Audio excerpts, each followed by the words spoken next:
Well, hello, everybody, and welcome to this home huddle. This is our third week in Advent. And so, appropriately today, I wore this salmon colored shirt.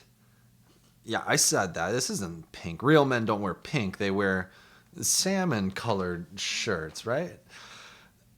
Okay, maybe you've paid attention on our Advent wreath at church, and historically, customarily on an Advent wreath, there's one pink candle.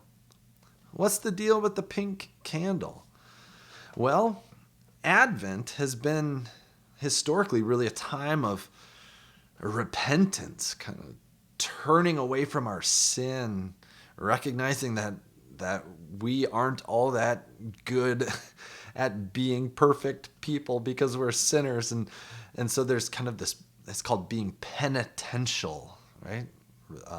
Being penitent people, repenting of our sin. So in Advent, the third week is actually a time to kind of pause from that penitence and to focus on the joy of the coming of the Lord.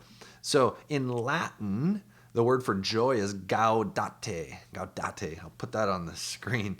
And so sometimes the third candle is called the Gaudete candle, the rejoice candle. Now, what does it mean to be filled with joy, to rejoice?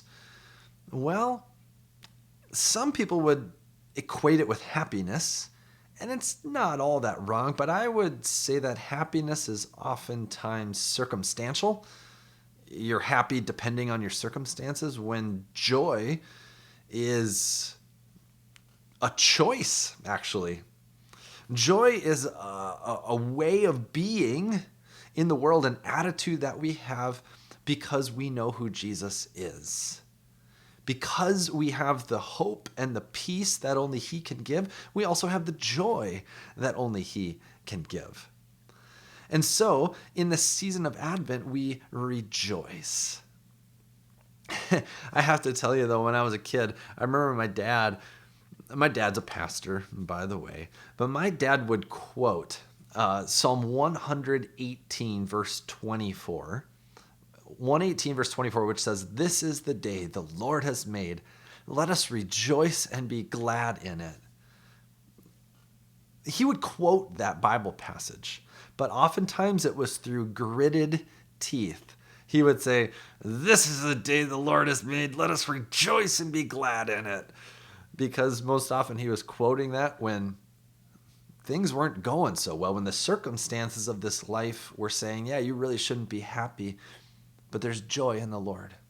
It doesn't mean that we'll always be the happiest, but there's this joy when we know that the circumstances of this world don't get the last say. And that's when our hope brings us joy. That's when the peace of Jesus brings us joy. So in this third week of Advent, as we're halfway through Advent, I pray that you would have joy in the Lord. Enjoy your time together now as a family or small group or whoever you're doing this with, as you share, read, talk, pray, and bless in this conversation about the joy of the Lord. Thanks for being with us today.